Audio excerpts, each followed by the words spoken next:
మీరు కొత్తగా కట్టించే ఇంటికి సివిల్ వర్క్ అవ్వగానే సిమెంట్ మరియు శాండ్ తో అయితే ప్లాస్టరింగ్ చేస్తారు. సిమెంట్ మరియు శాండ్ తో ప్లాస్టరింగ్ చేశాక మళ్ళీ పెయింట్ కి కూడా డబ్బులు అయితే ఖర్చు చేస్తారు. ఇవన్నీ లేకుండా సివిల్ వర్క్ అవ్వగానే డైరెక్ట్ ప్లాస్టర్ ఆఫ్ ప్యారిస్ తో ప్లాస్టరింగ్ చేయించి ఫైనల్ ఫినిషింగ్ అయితే చేసి ఇస్తున్నారు మన ప్రొద్దుటూరులోని కొరపాటు రోడ్ లో. DAW కాలేజ్ దాటాక కొద్ది దూరం వస్తే మనకి రైట్ సైడ్ లో JR ఎంటర్ప్రైజెస్ వారి హోల్సేల్ POP షాప్ అయితే అవైలబుల్ ఉంటుంది. గత 15 సంవత్సరాల నుంచి మన ప్రొద్దుటూరు పట్టణంలో JR ఎంటర్ప్రైజెస్ వారు వీళ్ళ షాప్ అయితే రన్ చేస్తున్నారు. వీళ్ళ దగ్గర POP boards, gypsum boards, channels, అన్ని రకాల POP మెటీరియల్ హోల్సేల్ లో దొరకడమే కాకుండా వీళ్ళు కొత్తగా కట్టిస్తున్న ఇళ్లకి POP వర్క్స్ కూడా చేపిస్తుంటారు. మన ప్రొద్దుటూరు పట్టణంలో ఫర్ ద ఫస్ట్ టైం వీళ్ళు ప్లాస్టర్ ఆఫ్ ప్యారిస్ తో ఇలాగా వాల్స్ కి ప్లాస్టరింగ్ చేసి అతి తక్కువ ఖర్చుతో మన ఇంటి ప్లాస్టరింగ్ అయితే కంప్లీట్ చేస్తున్నారు.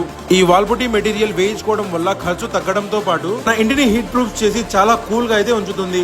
ఇంకా ఈ JR ఎంటర్ప్రైజెస్ వారి షాప్ లో అన్ని రకాల PVC లోయర్స్, WPVC లోయర్స్ అయితే అవైలబుల్ ఉన్నాయి. వీళ్ళ షాప్ కి ఆపోజిట్ లోనే JR PVC డోర్ సీలింగ్స్ అనే షాప్ కూడా వీళ్ళదే ఉంటుంది. ఈ రోజు వీళ్ళని కాంటాక్ట్ అయ్యి మీ ఇంటి గోడలకి అయ్యే ఖర్చుని అతి తక్కువ ధరకే తగ్గించి ఈ ప్లాస్టర్ ఆఫ్ ప్యారిస్ తో ప్లాస్టరింగ్ చేయించుకోండి. మీకు ఎటువంటి డౌట్స్ ఉన్నా డిస్ప్లేలో కనిపిస్తున్న నెంబర్ కి కాంటాక్ట్ అవ్వండి.